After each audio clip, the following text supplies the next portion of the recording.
Freaking bats. Hey guys, Silvertorn here with Let's Play La-Mulana. We've done quite a bit really into the Gate of Illusion. Yes, Gate of Illusion. I feel like I'm going to continually mess up the names of the places here, so I have to check and everything. But let's go forward because as we can see on the map, there's something above us. Let's go above us.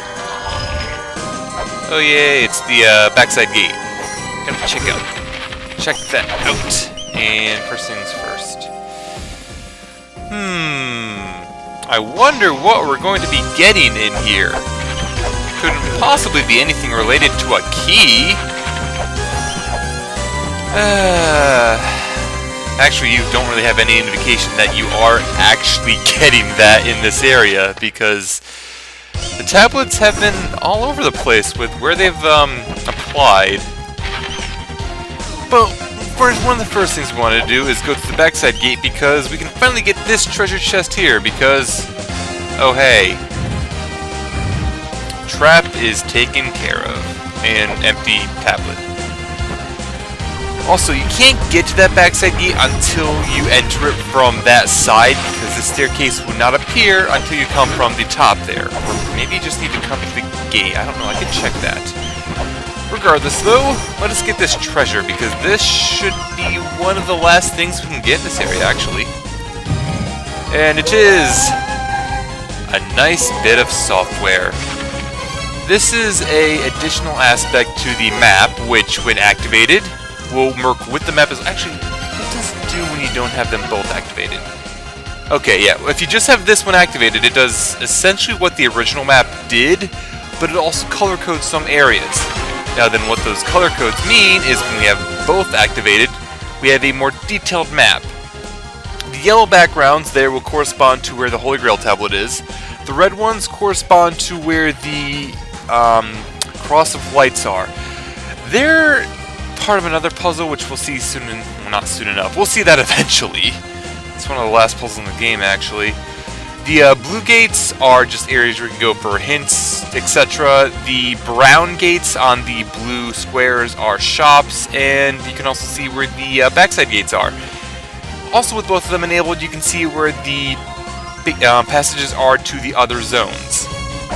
So that's all useful. Also very useful. And with that taken care of, we can actually take care of another thing I wanted to get, and I'll be able to point out exactly that once we get in there. Because with these two things enabled, we're able to more or less have our hint relating to several other rooms. You see these rooms with the pink outlines? Those are secret rooms. Rooms that you would more or less just have to break your way into, but now you can see where they are and how basically where they are. So you'll know what rooms you'd have to go and whip everything in for an attempt to locate them. And one of the first ones I would like to find is over here. I started saying this, but I poked my head in here earlier when I was working my way towards the Grail tablet, but I didn't really want to do much with it currently. However, now that I can point out exactly where it is, I really want to take care of this because this is a nice reward for us. Where you have to go is, if you break this spot right here, which you could really just walk back and forth across this entire room with a knife until you figure it out, because this is, quite frankly, the only room it connects to, so it's easy enough to figure out where to look. Then you drop into this room and shield up.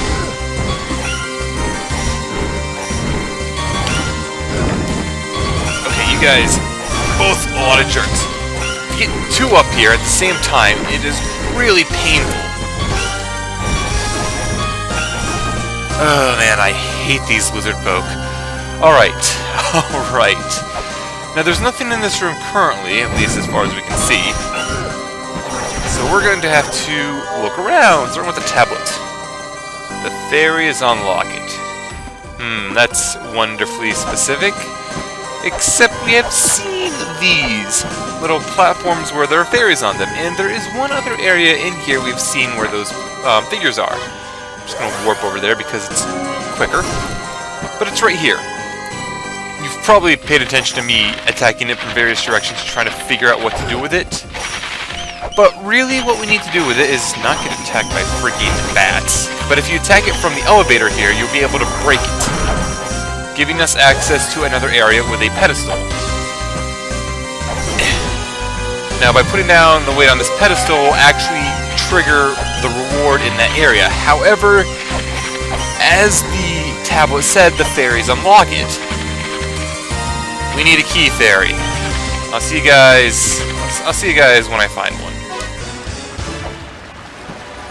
Oh wow, second try. Go me. Alright, before instead of warping right back to the Gate of Illusion, there's one other thing I would like to take care of because I just kind of forgot to do it earlier. Even though I kind of pointed out where it was. I can't believe I never took care of this after I got the feather. But we're going to be going back to the surface real quick. We can exit out through the top here where we fought Bahamut. Yeah, sounds right. Is it Bahamut or Baphomet? I think it's Bahamut, because I think Baphomet is that thing, which we haven't dealt with yet. Baphomet. However, a thing we never grabbed. It is right below where we got the second seal. We just needed the double jump to get to it, and I never came back here after getting the feather, so I'm smart. But right there in that chest. Freaking things. And since the, there we go. Since the key fairies last so long, this is no trouble at all. But with that, we have another sacred orb and another life up. Alright, key fairy. Now to take you where I want to take you. But yes, the double map here would essentially, I believe, be your way to know, like, where the secret room where I got the axe is. I want the axe ahead of time because I refuse to do anything without the axe. Alright, she will bomb that open. Doesn't need to bomb that open, but she will get that open. Grab this. And these are the fairy clothes. Let's get out of here the quick way. Now what the fairy clothes do is they're a fairly nice upgrade. They're completely optional. Like, there's actually achievements, or an achievement for defeating a certain area of this game without having them. But I kind of like having them. Because what they do is, if you check them, they cut the damage the professor receives in half. They're essentially like the blue or red tunic that Link would get in Legend of Zelda or Link to the Past, or they are also in Link Between Worlds.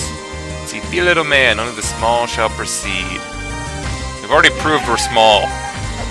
But yeah, they're more or less just like the blue or red tunic. They essentially double your health by making the damage you take go in half.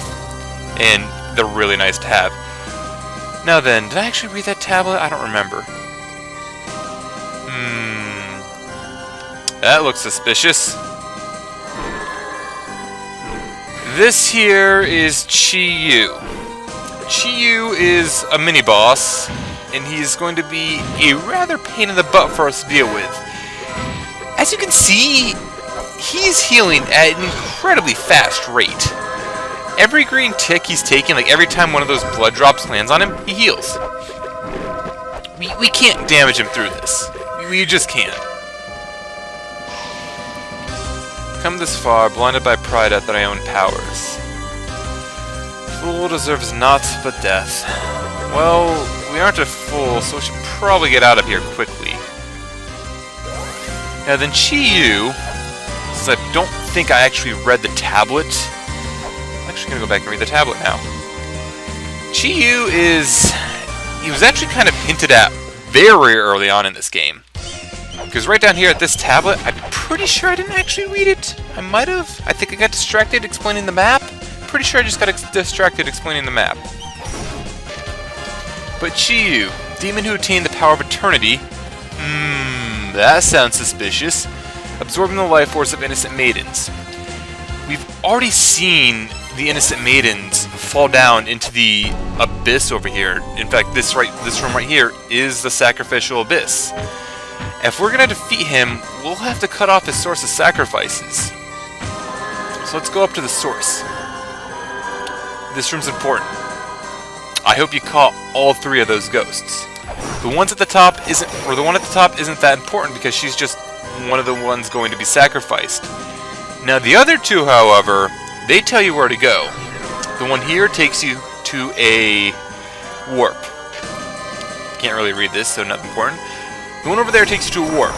The one down here takes you over a hidden pitfall, which brings you to where this seal is. You can go up and place a weight here, which seals off the sacrificial pit.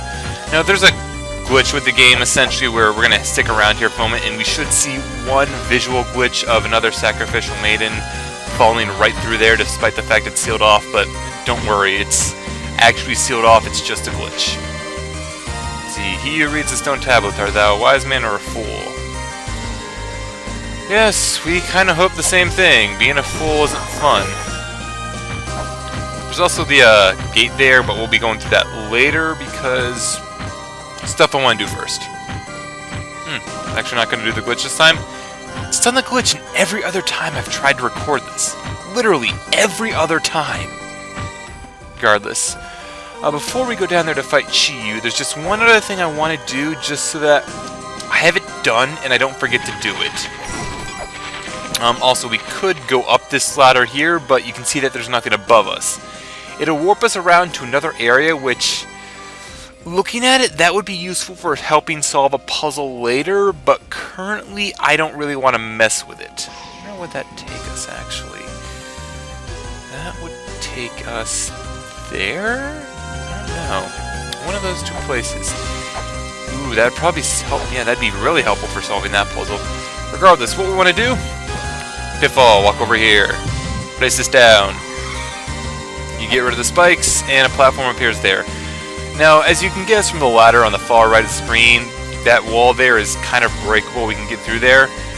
I don't trust myself to whip it because of the Divine Retribution Eye, so I'm not gonna. Also, if you remember when the Ghost Maidens were coming out, that little thing to the right of us there was lit. It was like a lit torch, and when we hit the seal, it was no longer lit. I'm assuming that's just the source of where the maidens were coming from, so nothing too special about that. Because it's linked directly to where the seal was, with this little stone line thing. But that's enough procrastinating on my part, so we are going to go fight Chi-Yu now. Chi-Yu is... let's get this out. There we go. Chi-Yu is easiest to fight with the axe, really. Go down here. Now then, he's, as you've already seen, has pretty much all of our sub-weapons. Now, the way to fight him, really, is that he will use that shield to block his face, which is the only part that's vulnerable. But if you hit it enough times, he will kind of completely freeze his motions, at which point he won't raise it up at all, because he'll be stunned. So you want to hit it enough times to stun him, jump up, try to get an attack or two on his face, and then move away. I take crap tons of damage. If I didn't have the fairy clothes, I would probably already have died. But with that, Chi-Yu is dead. Haha! Give me my reward. Key of Eternity, as all sacrifices are freed. Follow the sacrifices! That's a trap. That'll kill you. Actually, if you die to that, you get an achievement. There are a number of traps that if you die to, you get an achievement. Like, to get into the Temple of the Moonlight from the Temple of the Sun, through the actual temple, when you're destroying that sun up there, if it falls on you and kills you, you get an achievement. I think there's like 4 or 5 things like that that'll happen. It's kind of funny, and yeah, just if you're under something that looks suspicious, don't be under something that looks suspicious. Alright then, let's go through here. This brings us to the other side of this area in the Tower of Ruin. Come in. Made it. Bring out the knife. I still get hit. Now then, this area, you can't actually... now, looking at this, you can see that the entire pillar I'm standing on is not moving, and that there are 2 pillars over there that are also not moving. Now, it comes to reason to think that these pillars are destroyable or removable in some way, which is correct. The only thing is, you only want to attack this lower one. Attacking these other 2 walls, like attacking this wall in general here, will only get you hit by lightning. But attacking that one will lower that, and you can place the weight there and completely get crushed by that block, and completely get rid of those 2 pillars, and be able to have the areas connected now. With that taken care of, we can go through here and place a weight here, which will open this treasure chest. Oh man, opening treasure chests all over the place. Go us. Alright, come on. Also, with this, once you solve a puzzle where Divine Eye is, you're actually free to attack everywhere, so don't worry about clipping this and getting struck by lightning, which is really nice, to be perfectly honest. You are the map. We have not had the map for here yet. But yes, the map. You can see that there are 2 hidden rooms in here. The one is... I don't know how that's hidden, because you pretty much need to go through there to actually progress up, I believe. And then there's another hidden room off where we got the, word I'm looking for, the Ankh Stone, so that we could, yeah, the Ankh Jewel, so that we could fight a boss we haven't fought. It's actually the Ankh Jewel we still have in our possession. Which brings me to another bit of annoyance. Where we would go next would preferably be related to the Key of Eternity, which, if you could guess, would allow us to progress through the Endless Corridor. The problem with that is that before I do that, there is a particular hint I would like Mulbrook to tell us, because it is the key to solving one of the main puzzles in that region. We can't really progress through there without solving that puzzle. She hasn't told me the hint yet. Yes, I will take snapshot. Thank you. Bye. She has not told us the hint yet. Let me double check. No. Yeah, she has not told us the hint yet, so we're kinda, until she tells us the hint, we kind of can't go through there, and I'm kind of confused as to why she hasn't told us it yet, because on the hard mode playthrough, I'm pretty sure she told me it before I even went to fight, like, Saki and stuff. Yes, it connects the scene and the on-scene. I already read that. I don't know why I checked that. But she's... I really don't know why she's being so stingy with that hint. It's kind of worrying, to be honest. Also, one other kind of funny thing, which I just wanted to point out, I only figured this out recently. This is one of the Rosetta Stone tablets. It has both the old and the new language. Notice anything particular about the, how the runes are set up? The Philosopher's Language in old La-Mulanese, the glyphs are just reversed. That's the only difference. I don't... Good job not picking that up, translating software. Good job not picking that up. Alright then.